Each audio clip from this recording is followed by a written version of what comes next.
Good evening. I'd like to call this meeting to order. Today is Monday, October 21st, 2019. We're here for the purpose of the regular meeting of the Elmhurst City Council. It is 7:30. I would ask that you all rise and join me in the Pledge of Allegiance. Pledge allegiance to the flag of the United States of America, and to the republic for which it stands, one nation, under God, indivisible, with liberty and justice for all. Clerk Malone, please take the roll. Deuter. Here?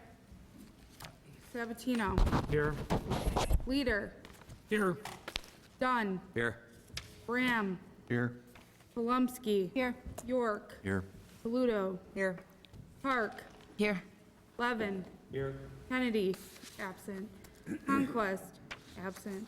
Brennan. Here. Moner. Here. 12 present, 2 absent. All present, 2 absent. We have a quorum. We are in session. On to agenda item 3. This is a presentation from the CDA. Before we get started, I think council and audience is aware that as part of the Fly Quiet, ONCC, among others, has been working on a runway rotation. We have one coming up that will be in place for a little less than 3 years. I'm sorry, 2 years. I'm going to ask Bob Dunn before I have our folks who are giving us a presentation tonight. I'm going to ask Bob Dunn to give us a brief overview of Elmhurst's role in ONCC and current status before we let Aaron talk. Yes, thank you, Mr. Mayor. I appreciate the opportunity to have the Chicago Department of Aviation in today, and we thank them for coming in to give us a little bit more information on the various entities that are involved with this. Elmhurst has been involved with the ONCC for about 4 years now, 3 to 4 years, and most recently in the last year we were given a seat on the Fly Quiet subcommittee, and we've been on that for about a year now. So Elmhurst, there's many communities surrounding the airport, and Elmhurst certainly is one of the many, and we appreciate the fact that we're close. We do have noise issues to contend with, and I think if you want, there's a video on the ONCC site that shows the noise contour from 1979 to now, so 40 years or so, and it's gotten quite a bit smaller. So that is 65 dB or DNL level. That is really the level at where noise becomes a recognized issue and possibly can get some help in soundproofing. So the Elmhurst is, as I said, been involved in the ONCC for a couple years, although the ONCC has been around 20 years. We've also been involved in some other organizations in recent years that have a similar focus of what's going on at O'Hare and the noise that's generated. So again, I appreciate the CDA and ONCC coming in, and I'll turn the meeting over to Aaron Frame. He's with the CDA, and he's going to give us a presentation, just some background on ONCC, the CDA, FAA, different roles, and really why we wanted this to happen is they offered to do a public outreach because the interim Fly Quiet is about to start in a few weeks, 2 weeks actually, which will impact Elmhurst. And so I thought it was a good idea to take them up on that and have them come in, explain what that is, and answer any questions that the council might have. So I'll turn the meeting over to Mr. Frame from the CDA. Aaron, please reintroduce yourself and also introduce your guests if you would. Sure. Good evening, everyone. My name is Aaron Frame. I work for the City of Chicago Department of Aviation.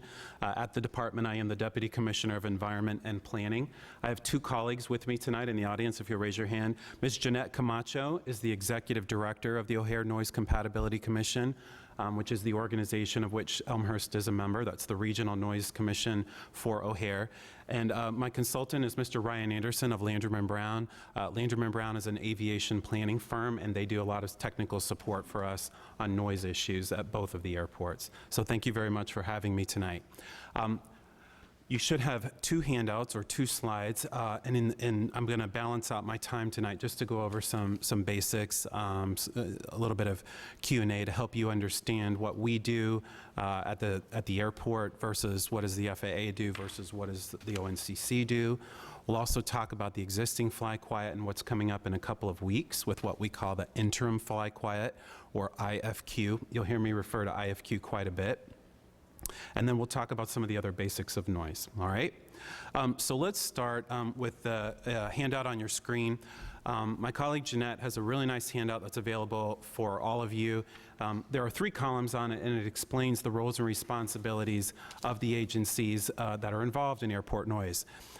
Many times people don't realize how complicated airport noise is. And that's because of the roles and responsibilities of the federal government. The airport sponsor, which in this case the City of Chicago owns and operates O'Hare, and then the role of the Regional Noise Commission, which is the O'Hare Noise Compatibility Commission. So on this handout, what we're attempting to do is help folks understand these different regulatory functions or advisory functions to help everyone make sense of it. So one of the things that we're here to talk about tonight is the noise abatement program. Noise abatement is the generic term we use to try to prevent noise from happening in the first place, right? So oftentimes in some of the other communities, I'll talk a lot about sound insulation of homes. Well, that's a mitigation technique, which basically says if the noise is going to happen, how do we address it for the homes that are greatest or most impacted? Instead of worrying about so much mitigation, there are times when we're focusing on the abatement of noise. And so what we do are use operational procedures that are approved by the FAA to try to reduce either the number of flights in the first place or to reduce the footprint that the noise would have on the local communities. And so you'll see some of that in these 3 columns. Again, I didn't want to go through all of that tonight. But I'll just hit the highlights. So the federal government is the ultimate regulator. The U.S. Congress has determined that all airspace is in the jurisdiction of the federal government exclusively. No city or local government has jurisdiction over the airspace above your homes, and so that's the most important thing. The FAA is in charge of everything in the sky. We, the City of Chicago, as I mentioned, we are the owner and the operator of O'Hare. We're essentially the landlord. We're in charge of everything on the ground. We're in charge of the buildings, the pavements, the roads, all of the infrastructure associated with the airport. Much as you would for your city facilities, that's the same thing that we are at O'Hare. Although we have many business partners in the airport, tenants and the operators. And then again, on the left-hand side, the O'Hare Noise Compatibility Commission was formed via intergovernmental agreement in 1996, and they first met in 1997. So the organization is 22 years, I'm sorry, 22?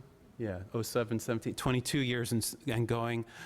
They are the regional noise-making advisory body. There are now 66 members of the ONCC, of which Elmhurst is one of them. And so please feel free to ask us any questions if you have. All right, so let me go on a little bit. So the FAA and the pilot in command of each aircraft have the sole jurisdiction and responsibility for the flight paths. We, the CDA, we determine which runways are available, right? So we control everything on the ground. From time to time, we may need to take a runway out of service to do pavement maintenance, just as you would for any of your local roadways. So we, the CDA, would make a runway available or not, and then once it's available, air traffic control would decide how to use that runway. And the ONCC makes recommendations to us at the CDA regarding noise reduction programs. And those are most notably the Fly Quiet program, which is really what's bringing me here tonight, the sound installations programs that we have, and then our noise monitoring system. So let's talk a little bit about Fly Quiet. Tom, just so you know, I'm done with that handout. So the original Fly Quiet program was announced in 1997, right about the same time that the ONCC was created. And that served us well for a number of years. But then as the OMP progressed, where we were adding runways to orient them primarily in an east-west direction, we started taking some runways out of service and constructing new ones. So in about 2015, 2016, we started having a series of conversations with community members in the ONCC and the elected officials about what did the next version of Fly Quiet look like. The old Fly Quiet program was really designed on the runways that were in place when it was debuted in 1997. And since 2005, between about 2005 and 2015, we added 3 new runways at O'Hare. But not all runways are created equal. Shorter runways and longer runways each have their pros and cons, particularly as to where they're placed on the airfield. So between 2016 and 2017, we did a series of 3 tests that we collaborated with the ONCC and did quite a bit of outreach regarding those 3 tests. And what we were doing is testing different configurations of flight patterns during the nighttime hours. One of the things that's important to remember is that the Fly Quiet program is designed to be from 10 o'clock at night to 7 o'clock in the morning. Those 9 hours are what the government defines as nighttime, and that's in a noise context. However, there's a lot of air traffic at O'Hare. As some of you may know, O'Hare is the #1 airport in the world for the total number of flights flying in and out of that airport. There are no other airports that have more airplanes landing and taking off than we do. And so the challenge is, how do we balance nighttime flights with the business needs and the community needs? So during the middle of the night, when we have a few aircraft arriving and departing compared to the rest of the day, we are able to shut down individual runways and reduce the total runways used, and that helps us with noise abatement, right? By reducing the number of runways, that helps us predict more easily where those planes are going to be flying and how they would be utilized. So, as I mentioned, in 2016 and 2017, we did 3 tests, all of which were approved by the federal government. So by the time we finished test 3, we, meaning the CDA and the ONCC, had a very good idea of what kind of experimentation that went on during that year and a half sort of worked well and what patterns were more likely to happen. And so as a result of that, we determined that we needed some kind of longer rotation, period. Each of those 3 tests was capped at a maximum of 6 months. And that's because that is the duration that the FAA said did not need an extended environmental review. So we did, test 1 was for 6 months, and then we actually did test 2 for 3 months, and then test 3 for 3 months. But by that time, we had gathered enough information, and the ONCC members had determined sort of their preferences as to how to implement something longer. So what we needed to do was design a rotation program that was longer. Anything longer than 6 months needed a FAA environmental review. And so we've done that. The ONCC took a vote in December of 2017, and a couple months later, we made a submittal to the FAA, and that's the submittal that we made called Interim Fly Quiet. And then a couple months later, they began their review. This past summer, they finished the review. If I'm not mistaken, that document should have been sent to the Elmhurst Public Library. It was sent to about 80 local libraries to make sure that during the public comment period, there were opportunities for citizens to review that document and make public comment. The public comment period was earlier this year in 2019. There were 4 days in February. One of those public workshops was here in Elmhurst. The Diplomat West, at Bussey and North Avenue. Is that right? Yeah, that was where the public hearing was in Elmhurst. So that was in February, and the program was approved formally in July. So what we've been doing these past few months is getting everybody prepared. The next Interim Fly Quiet program will start in about 2 weeks on Sunday night, November 3rd, and that's really the reason why I'm here tonight. Let me just hit a couple more basics, and then we'll go into the graphic on the screen. As I mentioned, daytime for airport noise purposes is considered from 7 in the morning until 10 o'clock at night. And then conversely, nighttime is 10 o'clock at night till the following 7 in the morning. So during the middle of the night, we have less demand from all of the airlines, and what we're trying to do is decrease the number of runways down to 1 arrival runway and about 2 departure runways, and we're trying to specify which of those runways should be used and in what pattern. All right, so let's talk about the graphic on your screen. So this is what's approved not only by the ONCC, but also by the federal government after an environmental review that took over a year. The rotation pattern is going to go for 28 weeks, and then we'll take a pause next summer in 2020 for some construction on the O'Hare airfield, and then we'll resume next fall in 2020 and finish up the program. So the rotation pattern is 8 weeks. What you're seeing on the screen in front of you, if you go from left to right, each of the boxes is labeled with a week. So in the upper left, you see a box that's labeled week of November 3rd. To the right of that, the next one says week of November 10th. Each of those boxes represents 1 week, and the pattern rotates over a period of 8 weeks. When we get to the 9th week, which is on the bottom left, you'll see week of December 29th, we're repeating the pattern. So the 8-week pattern will repeat multiple times over the course of the year and a half. All right, so to recap, what we're gonna do is start November 3rd. We're gonna go 28 weeks until next May 17th of 2020. And then we'll take a 17-week pause for the summer construction season on the airfield. And that's important because one of the diagonal runways that would normally be used in rotation, it will be closed next summer because we need to do pavement rehabilitation. And so that's why we're taking a pause on the rotation program next summer. Then we'll pick it back up in about a year on September 13th of 2020, and we'll go for the following 20 weeks. And then we'll finish by the end of January of 2021. And that's when the last O'Hare Modernization Program element begins, which is construction of a runway extension, and that runway is called 9 right, 27 left, and that's on the north airfield. Okay, so that's kind of the rotation you see in front of you. Now let me talk you through a little bit more of the graphic. In the upper left, Tom, can you zoom in on the upper left? Yeah, that's perfect. Each week, we have 2 patterns. The rotation pattern is the primary pattern.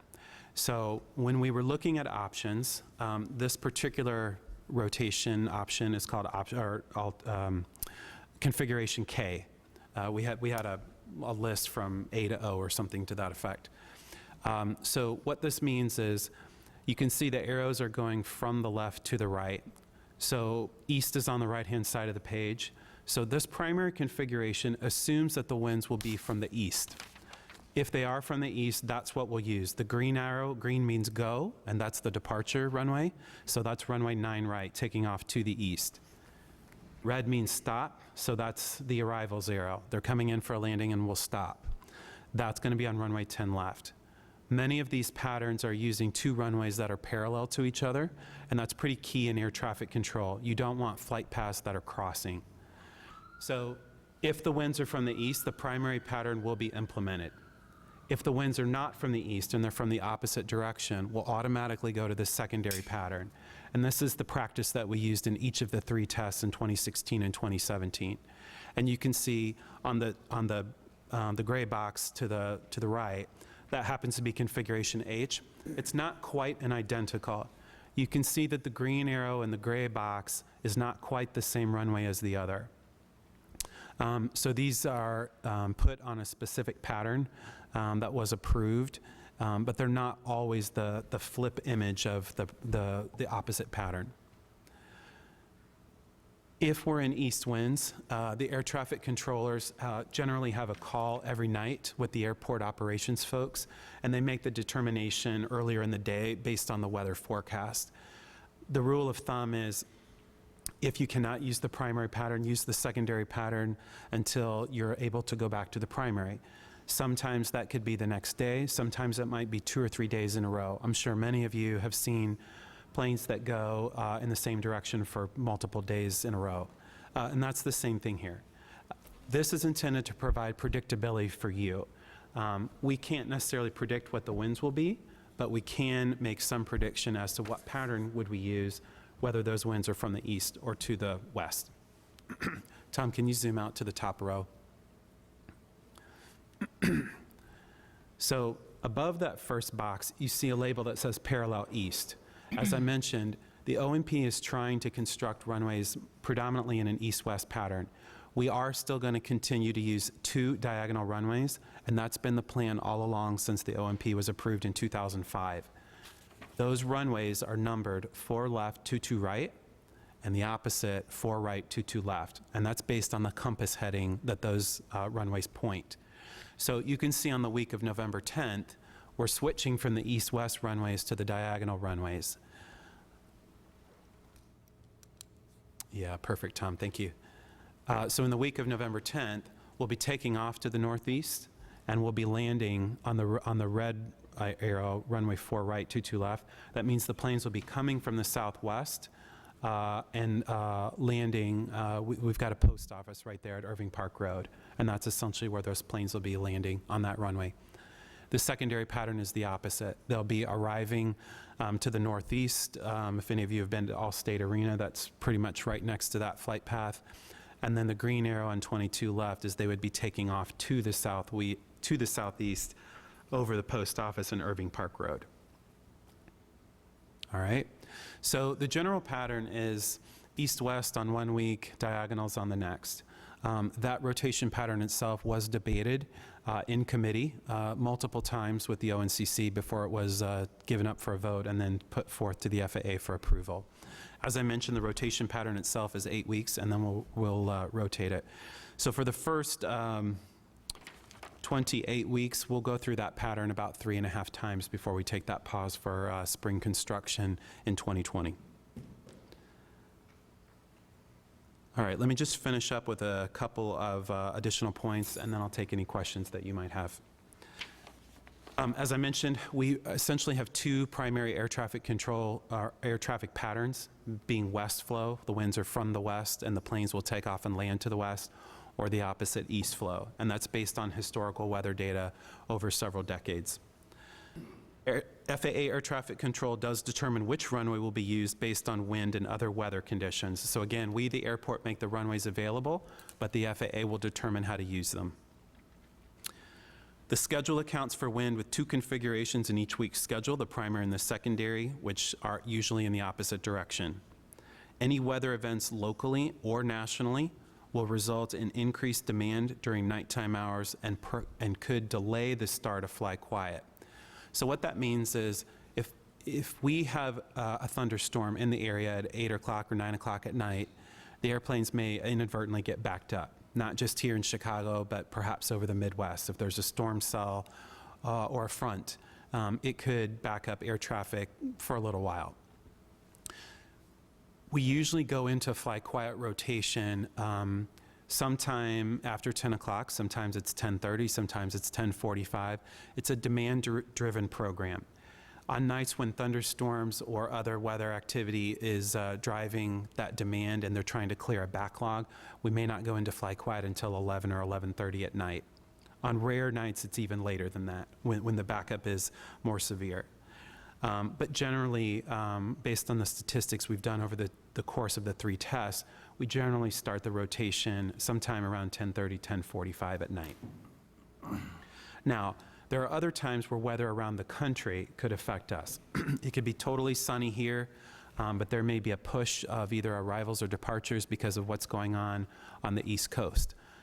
Particularly during the summertime months, if there's a hurricane in the southeast or there's a snowstorm in the northeast, those weather patterns air traffic control can divert those and send more planes over the Midwest. Depending on what time of day that is, that may or may not affect what we're doing with nighttime runway rotation. A couple more points and then I'll wrap up. Other factors such as aircraft runway requirements, meaning longer and heavier aircraft may need additional pavement for takeoffs, flight checks that are done by FAA for safety purposes, runway inspection that are done by the airport staff to check pavement safety, snow removal, et cetera. All of those things that are factors that will affect the compliance with the Fly Quiet program.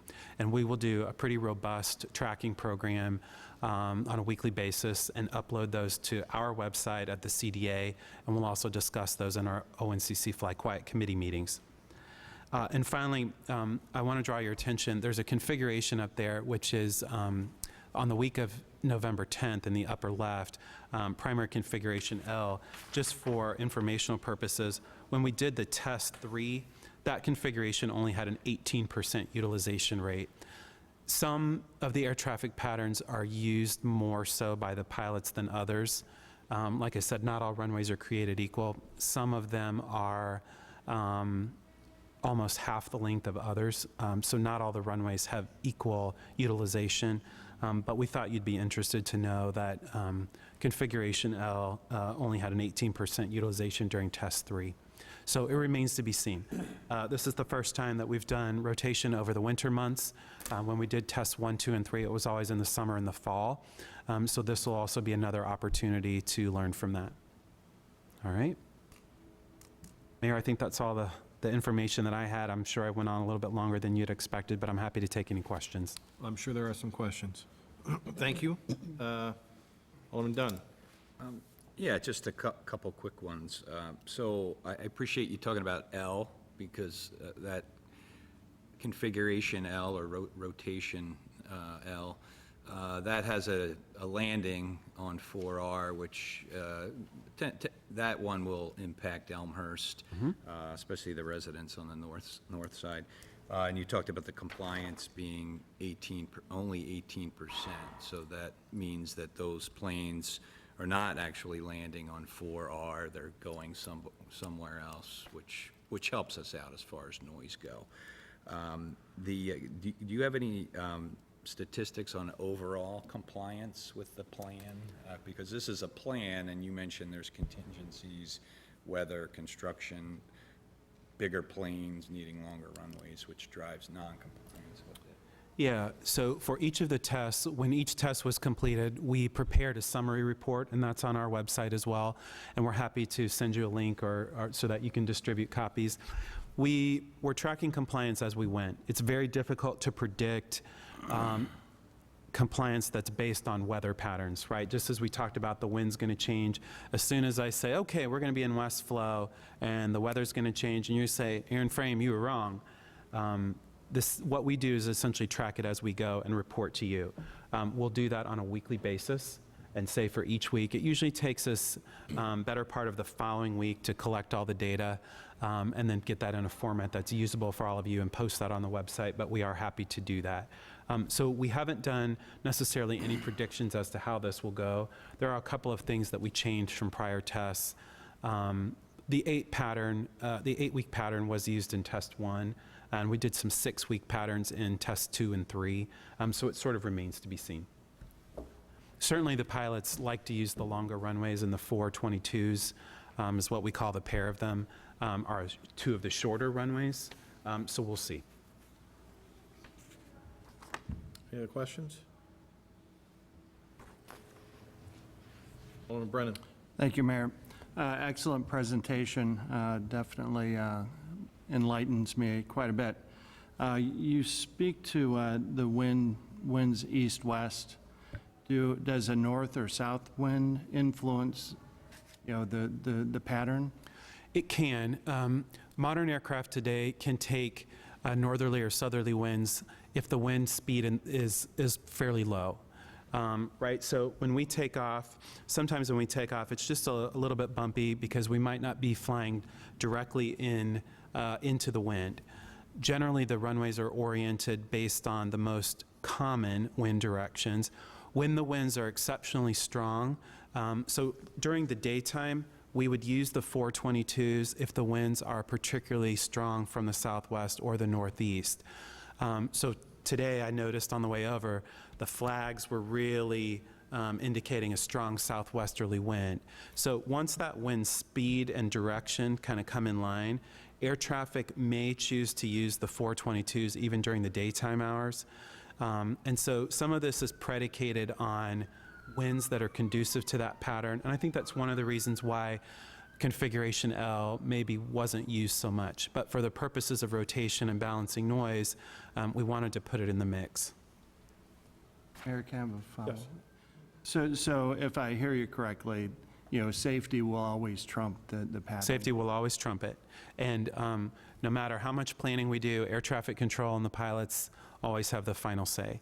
But I will tell you that when we're in a fly quiet rotation, as I mentioned, air traffic control and the city operations team that run the airfield, they do a daily communication. Usually it's a call, and that's generally to assess how's the day going, what's the forecast looking, what kind of pattern are we up for during the nighttime hours.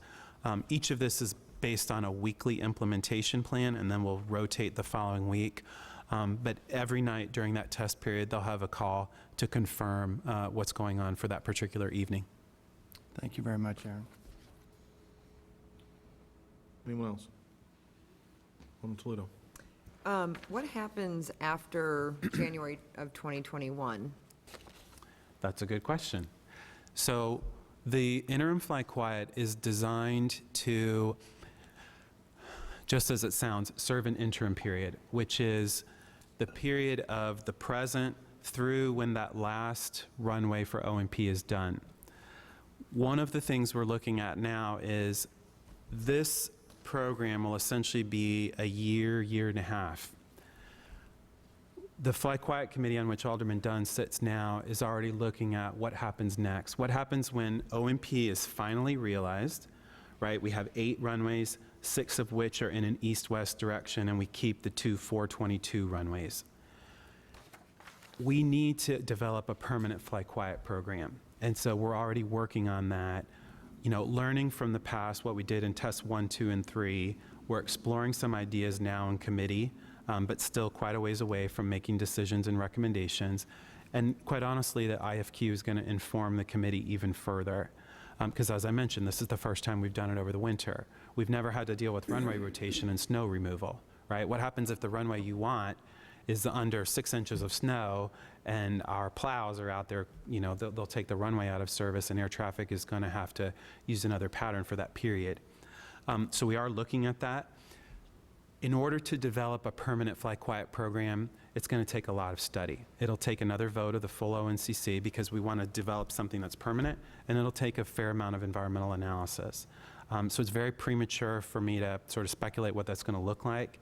Certainly we have the 3 tests and the approved interim fly quiet as sort of a guideline, but there's still a lot of work to be done.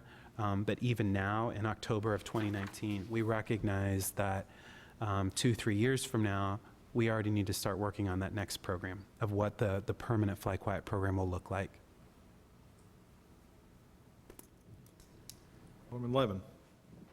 Thank you, Mayor. And thank you for coming out. I had 2 areas of inquiry. One was, you mentioned that pilots have sort of the trump card to say that they don't want to land on what's designated. And my question on that issue is, how often does that happen, and what is the decision factor that makes a pilot decide that they don't want to land on a designated runway? I would say there are probably two common reasons, one more so than the other. We often find that larger, heavier aircraft, particularly on departure, would like a longer runway, right? They want more pavement to run up the engines and have available for their takeoff on the airfield. The rule of thumb that we implemented during the test, and we will continue here, is that if a pilot wants a longer runway, they must call that in to the operations folks at least 2 hours in advance. We recognize that when you're in a pattern, like the week of November 10th, where you're on these 2 shorter runways, those runways may not lend itself to all aircraft. Certainly, most of the aircraft can depart and land there, but particularly based on how heavy the aircraft is, right? It's one thing if the aircraft is loaded with passengers and luggage, but it's another thing if that same airplane is loaded with very heavy freight. It's a fully loaded cargo plane. And so those are the instances a heavy runway or a heavy aircraft is probably the most common reason why they would ask for a longer runway, whether it's on departure or arrival. I'd say the other one is in the very rare circumstance where there's something going on with the plane. Every once in a while, you'll hear something about a medical emergency. For whatever reason, just following the normal pattern isn't conducive to what's going on in the cockpit. And oftentimes, you know, the pilot's got that situation well under control, but they've advised air traffic control for whatever reason they need another runway. That does happen from time to time. It is rare, but it does happen. I'd say 99% of the time, it's because they want a longer runway for takeoff or arrival. Follow? My other question is, this issue, Alderman Dunn used to sit on the Public Affairs and Safety Committee, and we had a number of meetings that deal with this topic, and residents came in and talked about the noise being sufficiently loud that it would keep their children up, which mine never woke up, but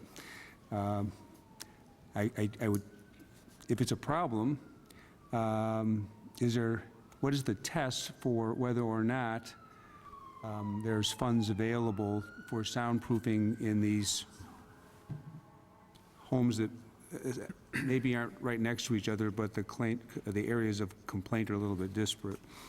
Yeah, it's a good question. So sound insulation is based on the predicted noise at the end of the OMP.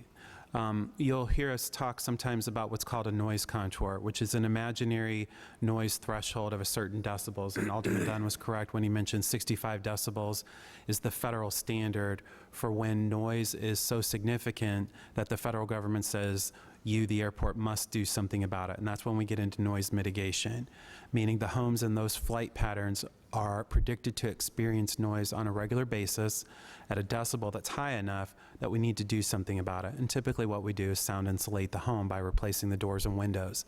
Now that line doesn't extend as far southwest as Elmhurst, but we do, in future years, we will have to rerun the line again.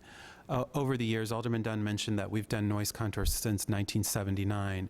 So for 30 or 40 years, we've done a number of contours to figure out where are the greatest impacted homes for noise impacts. And we've been sound insulating ever since 1995. So we've done more than 20 years of sound insulation for O'Hare. But that's based on predicted noise in the future, which at this point is estimated to be the year 2021. That's when the last of the OMP runways is extended. And so when we get to that point, the FAA has required us to rerun the noise model to see where that line falls today. Because what was predicted in 2004 and 2005 may not be the same as what it is today. The airplane fleet has changed. The patterns themselves have changed, and perhaps the frequency at which they use those patterns has also changed. And so in that regard, that noise contour has a useful life, and the FAA has said, use this noise contour until the OMP is complete. When it is complete, go ahead and run the noise contour again. And we, the city, if the new noise contour at that point in time showed additional homes to be sound insulated, we would most likely continue the program and do that. Thank you. Any other questions? Alderman Bram. Thank you. Excuse me. Thanks, Aaron and company, for coming out. I've been intimately involved with this issue for over a decade. I've asked many of my questions at some of these ONCC and Fly Quiet meetings, but I want to make some statements and ask some questions publicly. First, the IFQ, the Interim Fly Quiet program, I think, to me, impacts Elmhurst significantly, and it's significant because, as Aaron has stated, the diagonal runways that are utilized, the 422s, or for us, Elmhurst, 4R22L, that will impact Elmhurst significantly, is being utilized or proposed to be utilized every other week. The difference between the east-west versus the diagonal plans is the east-west utilization. You can notice if you look at the various weeks that it shifts the utilization of different runways. Yes, all east-west, but different runways. So those communities, albeit impacted, the same residents of those communities are not impacted every other week like the city of Elmhurst residents will be impacted. I've had Elmhurst residents contact me about this, and I communicated, just wait until November. You will see the significant difference compared to in previous years, due to the fact the proposed every other night usage of the same diagonal runway being utilized that impacts the same residents. So that's kind of a statement. The other statement I want to make is, it's been stated, even here tonight by Aaron and others at various meetings, about the diagonal runway, or my concern being 4R22L, has always been proposed to be utilized. We've had someone from one of these entities, I don't remember if it was FAA, CDA, or ONCC, in these very chambers, stated years ago that 4R22L will be utilized as an alternate runway only depending on weather conditions. And I keep hearing the same statements being made, no offense to Aaron, or anyone else, that this has always been the plan. This has not always been the plan. I wish I took a video that evening, because we had a speaker here that spoke to that this will be used depending on weather conditions. With that, a few questions. Let me see the questions here. We really didn't talk about, I mean, the interim fly quiet is already proposed, voted on, accepted, and we're moving forward. So I don't, other than the two statements that I made, I don't really have too many questions on that, because of the fact that it's moving, it's a done deal. What we really haven't talked about is the proposed fly quiet. And I don't know if there's time, Mr. Mayor, but I would like to have, or ask Aaron to touch on what is being considered from the fly quiet. He did, well, I thought he did, provided information on the proposed fly quiet. My concerns with the proposed fly quiet is that test 1, 2, and 3 was done. Test 3, I was at the ONCC fly quiet meeting when they discussed this, really did not have much support. I would say had the least amount of support out of any of the 3 tests, not only by residents, but also by committee. Test 3 is what we're seeing as the interim fly quiet, or a variation thereof. I don't remember if it's exact. The proposal for fly quiet, the permanent fly quiet, seems to have come up with some additional potential configurations.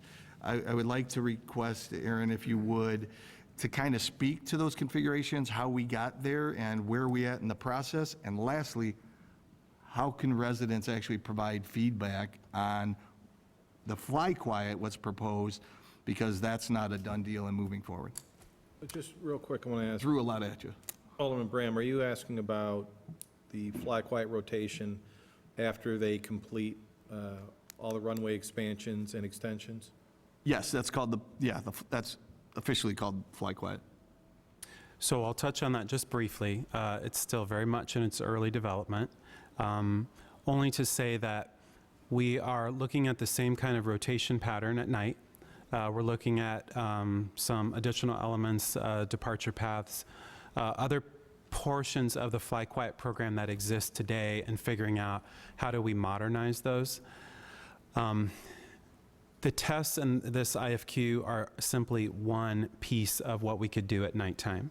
Because we would be looking at a permanent, a permanent program that did not end and would essentially re-baseline how we handle noise abatement for the next generation, we need to look larger than that. And so the concepts that are in the fly quiet manual today, which are preferential runways, preferential flight paths, both of those are the subject of discussion in committee. We've been meeting for a number of months now. We've talked about rotation patterns somewhat, but we've tabled that to focus on some preferential flight paths for the next couple of meetings. Both of those are concepts that we'll explore. As I mentioned, it's still very early. We actually don't have a firm proposal yet. Right now, I would say the committee is exploring concepts, and there's still quite a bit of work to do over the upcoming months. Does that help? That helps. I know there's been discussion, and I haven't been as involved as of recent months, but the north side of the airport, I don't remember if it was a maintenance facility or the potential impacts. Obviously, there's financial impacts by using, there's two or three, I don't even remember, towers. There's a tower on the north side, and what has seemed to be the latest discussions, to my knowledge at least, is that only using the south tower and not using the north tower at night, and therefore eliminating some potential configurations due to that. Is that still, I guess, in discussion, or is utilizing the north tower during nighttime hours out of the question at this point? Both the north and south towers are not used at night. Each of them were built solely to serve either the northernmost runway for the north tower or the converse, the southernmost runway for the south tower. Both of them are shut down at night. They're not staffed by the FAA staff, and they don't use them for air traffic purposes unless they're literally doing some kind of flight check. For the time being, those are not being discussed. The committee is concentrating on the 6 runways in the middle of the airfield. The 4 east-west runways that will be there when the OMP is done, and of course the 2 422s.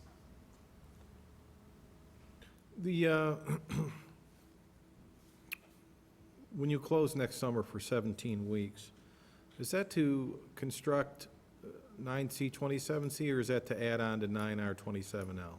The latter. So, actually, I take that back. Next summer, we're stopping the rotation because the diagonal runway on the bottom of the airfield, 4 right, 2 left, that will be undergoing pavement maintenance, or pavement rehabilitation, sorry. The pavement's out of condition now where we can't just do a mill and overlay. We need to do something a little bit more than that. And so they want better part of a construction season.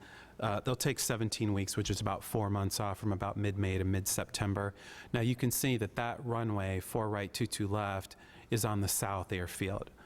Both of the runways that you mentioned are on the north airfield. Right. So 9 Center will open in a year from now. That'll open in November of 2020. And then we'll do some rotation next fall. We'll take a summer break, do some rotation next fall, and go all the way through January of 2021. And then in February of 2021, we take out one of the north runways, which is 9 right 27L. We need to take that out of service in order to do the runway extension. We don't necessarily want to have construction workers doing a runway extension with planes flying over their heads, so we'll take that runway out of service for the 2021 construction season. So when you complete those 2 runways, the 2 927s, then the OMP, as far as it relates to runways, is finished? Correct. The OMP as a whole is scheduled for completion when the 9 right runway extension opens, and that's currently scheduled for the end of 2021. What about a 5th terminal? And how would that, look into your crystal ball? All right, Mayor, I'll answer that quickly. I'll just say that the OMP contemplated future terminals. We've made public announcements about new terminals, and so all of that is still under review. We have a new capital program we've announced, and we need to turn in all the planning and environmental documents to the FAA for review and approval. And then one last question, and then I'll open up to anybody else. Once you've finished with those 2 runways, how long, I think you did a shortened environmental study. How long will it take you to do a full environmental study when all the runways are in place? I'm going to say quite a while. I would say probably 18 to 24 months.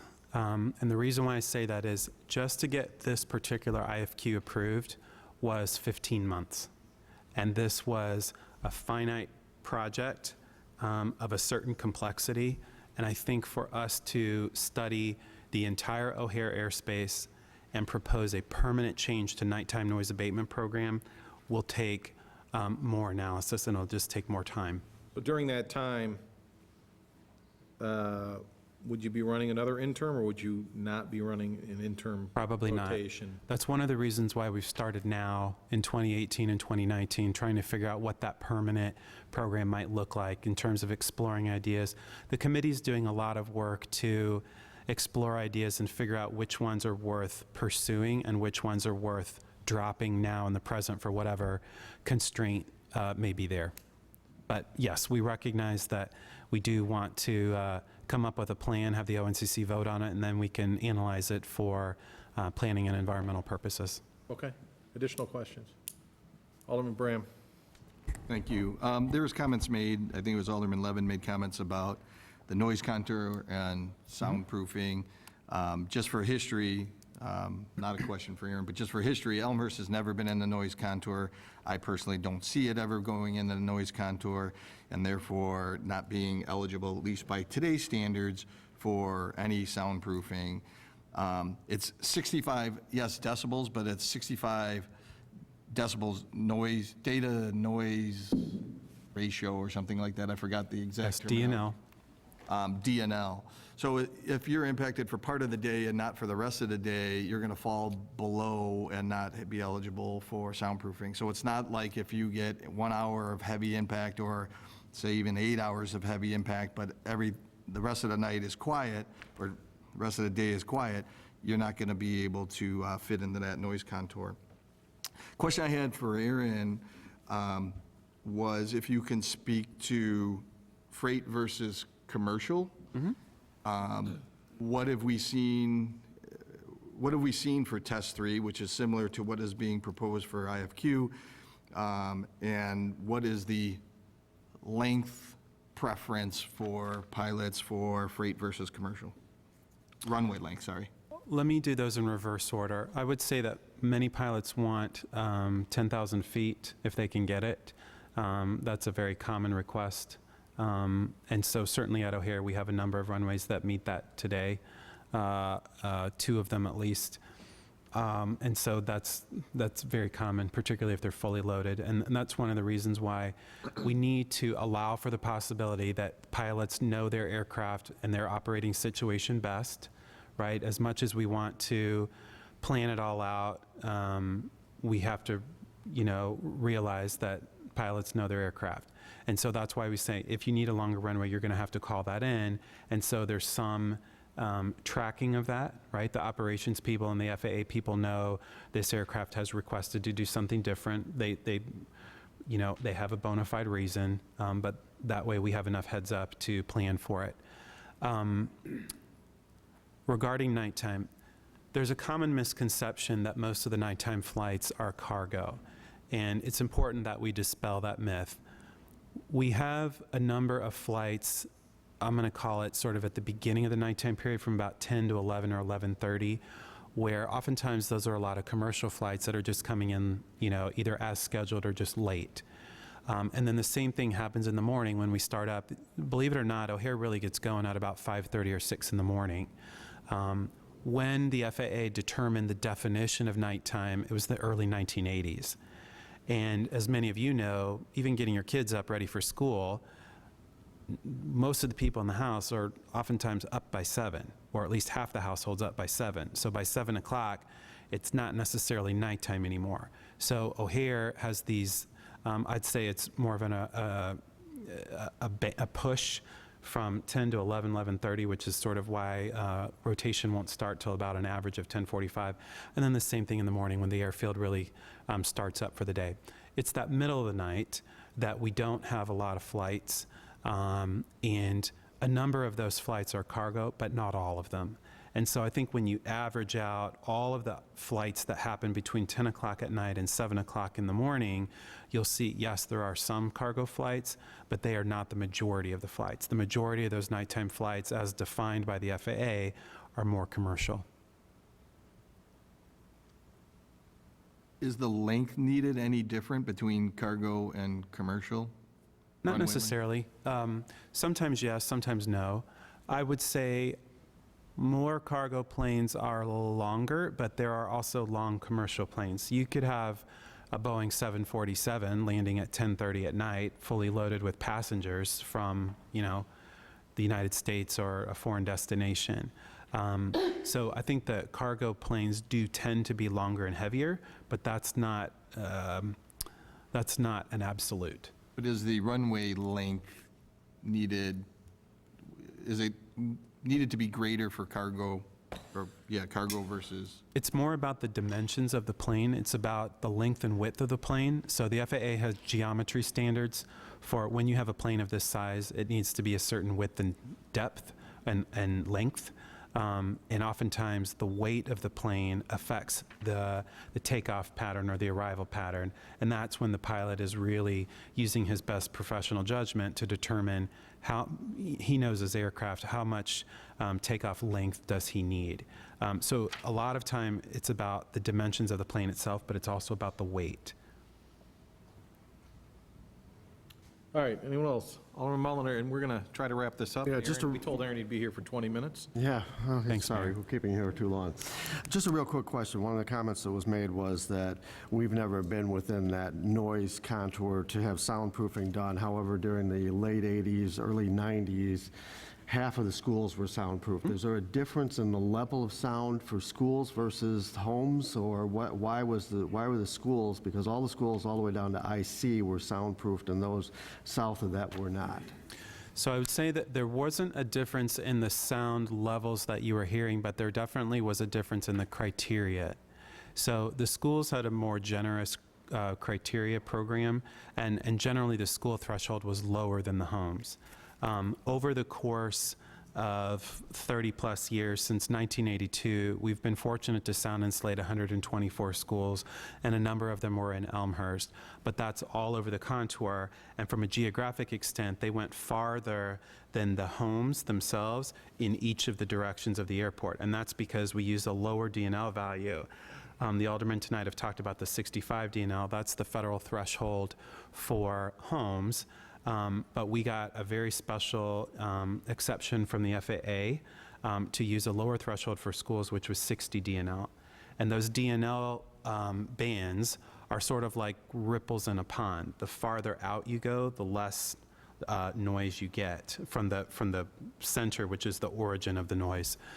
So because 60 DNL went out quite a few, in the past, the noise contour itself was larger, and also we were using 60 DNL, and in that regard, we were able to go much farther for schools. But because schools had that special lower threshold, that's why we were able to do so many as far down as Elmhurst. Okay, thank you. Any other questions? Aaron, I want to thank you and everybody for coming out and providing us with the information, and I'm sure we'll be in touch as the OMP wraps up and there's more planning. So thanks again. Mayor, thank you all for your time. I appreciate it. Okay, that's agenda item 3. On to agenda item 4, written communications from the public. At this time, is there anybody in the audience who has any written communications they want to submit? If so, please raise your hand if you have any written communications. Oh, is Tom still? We can shut that stuff off. On to agenda item 5, public forum. This is an opportunity for anybody in the audience to address the council on any issue they so choose. We ask that you direct your comments directly to the chair. Once your name is called, we ask that you make way to the microphone over here on my right, Chief's left. We are recording this, so we ask that you state your name. Your address is optional. Out of respect for work that we have to get done here this evening and respect for others that may want to speak, we ask that you keep your comments to 3 minutes. If you go over your 3 minutes, I will give you a gentle reminder and ask you to wrap up. Clerk Malone, at this time, is there anybody who has signed up for public forum? Yes. Wayne Bordelon? Here. Wayne? The microphone by Chief Ruth there.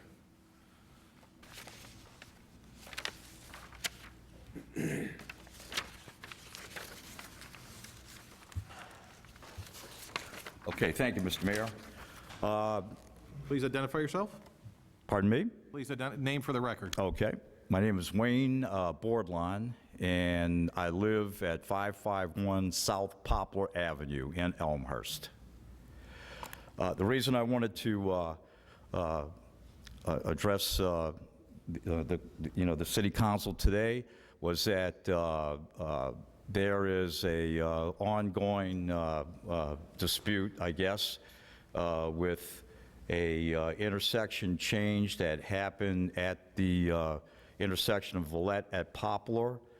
I addressed my complaints in 2 safety committee meetings, and received a response. I requested a response and wrote a response to that letter.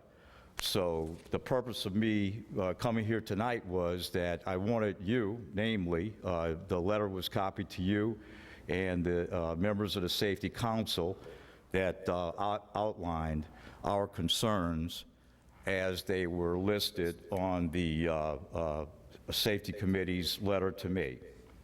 And it was important that I meet with you tonight because it was requested in a letter that the resolution or whatever, the decision, be approved by the city attorney.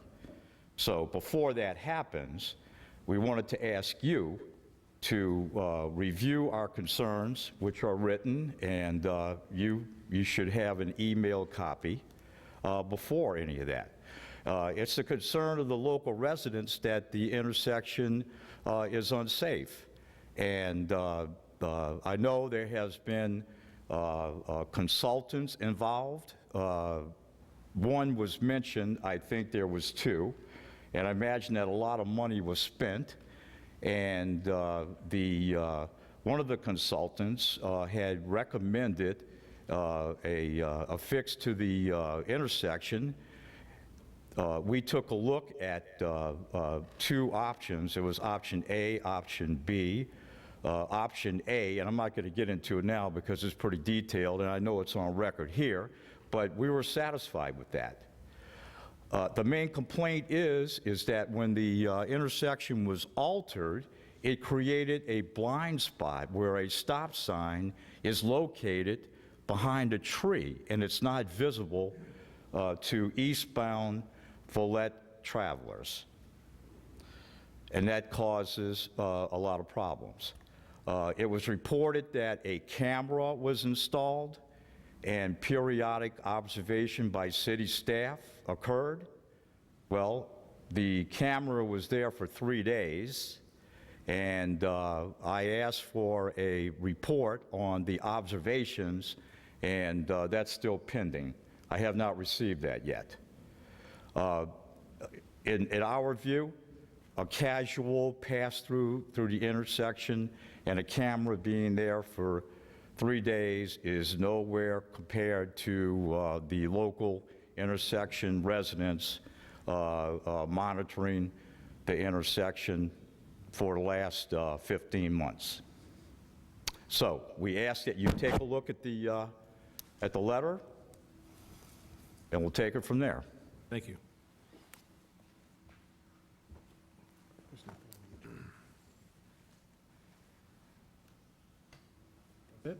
Okay, that's it for those who signed up. Is there anybody else who did not have an opportunity to sign in on our sign-in sheet but wishes to address the council at this time? If so, raise your hand so I can get a count. I see one. Mr. Pragash?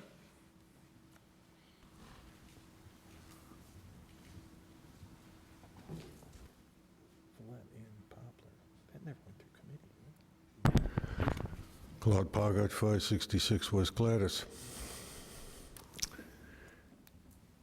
What I want to talk about is an article that was in a local paper.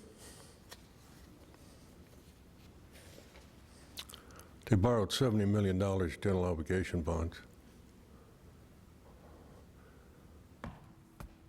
They were told they got a very fine interest rate on it. For the duration of the payment, they will pay back to the lender over $97 million on 70.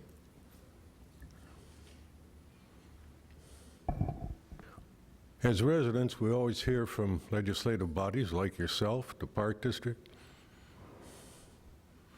the school district. We're going to sell general obligation bonds and we're going to get a good deal for you. Well, if this is an example of good deal, I would like to press in this town and get a consolidated article about the $300 or $400 million that the residents of Elmhurst have to pay.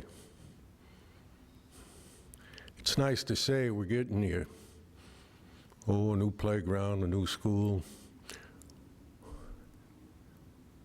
but nobody that's elected says just what it's going to cost you. Yeah, the people voted in a bond issue for the school. I wonder if they would have voted for it if they really found out how much it was going to cost them. Same thing with the Park District, same thing with the City Council. You borrow money because of a want, sometimes a need. Then you sell it to the public that, geez, we got you a great deal.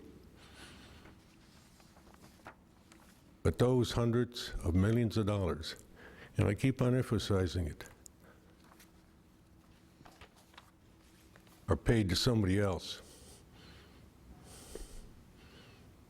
Yeah, we got the so-called benefit.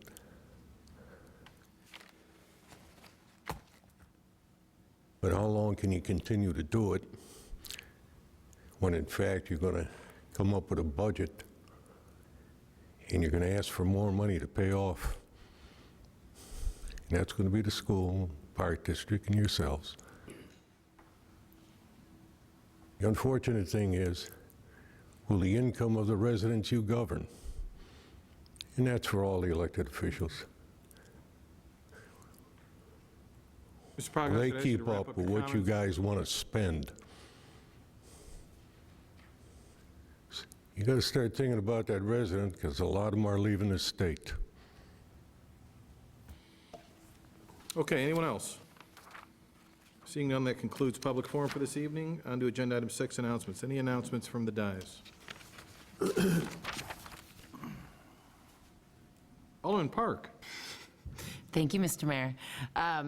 Alderman Levin and I would like to invite all Fifth Ward neighbors to come on Tuesday, October 29th to the Knights of Columbus at 7:30, where we will be sharing news of like upcoming planning and design meetings about the new train station, news of our Municipality of the Year award, cookies that my kids will make because they're excited about it, and hear and brainstorm on any ideas or concerns that anybody wants to come and share and talk about. So please join us.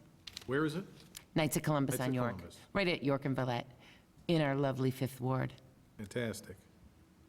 Okay, any other announcements? Seeing none, we'll go on with the consent agenda. I'll pull it. At this time, is there anything, any alderman wishes to pull, to vote no or provide further comment? Alderman Braham? 7.9. Anyone else? Okay, I'm going to pull 7.20. Statement needs to be made by our attorney before we approve that. Okay, 7.9, 7.2, anything else? I'll now entertain a motion to approve the consent agenda minus items 7.9 and 7.20. Motion by Alderman Toledo, second by Alderman Dunn. What? 2-0, what did I say? 2-0. Oh, am I working on an old agenda? 2-1. 7-2. Just so they know I'm not crazy. All right. On my agenda, it says 7.20, but on Alderman, I'm on Assistant City Manager Kopp, I think he has a newer version. That's because let's look on the line. 7.10 is missing. Yeah. Could be the reason why. It's missing? There's just no 7.10. It's like the 13th floor. It's like the 13th. Okay, so the one that's posted says, the one I want to pull is 7.21. Do you need another motion? I do need another motion, so I'll correct that. I'll entertain a motion to approve the consent agenda minus items 7.9 and 7.21. Motion by Alderman Toledo, second by Alderman Dunn. Clerk Malone. Deuter, Aye. Sabatino, Aye. Leader, Aye. Dunn, Aye. Graham, Aye. Palumski, Aye. York, Aye. Toledo, Aye. Park, Aye. Levin, Aye. Kennedy, absent, Conquest, absent, Brennan, Aye. Mulliner, Aye. 12 present, or 12 ayes, and 2 absent. 12 ayes, 0 nays, motion carries. Consent agenda minus item 7.9 and 7.21 is approved. On to agenda item 7.9 is an ordinance. I would ask Clerk Malone to read the ordinance. An ordinance amending section 44.74 entitled Yield Right-of-Way Streets of Article 5 entitled Driving, Overtaking, Passing of Chapter 44 entitled Motor Vehicles and Traffic of the City of Elmhurst Municipal Code. Okay, to put this before council, ask for motion to approve the ordinance as read. Motion by Alderman Palumski, second by Alderman Levin. Alderman Bram, you had this pulled. Floor is yours. Thank you. Just a brief comment, same thing that I discussed when it was a report before us. I don't remember which of those two intersections, but one of the intersections really didn't have any data other than what has been declared as engineering judgment, that because other intersections had yield signs, this one needed one too.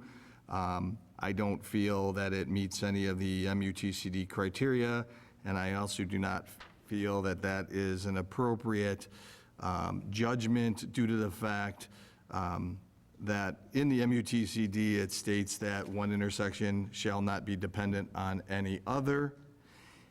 Also, there are intersections around this intersection that are currently uncontrolled with no traffic control devices, so that argument, albeit one made, could go either way on either side of that coin, so I cannot support this. Okay, any other comments? Clerk Malone.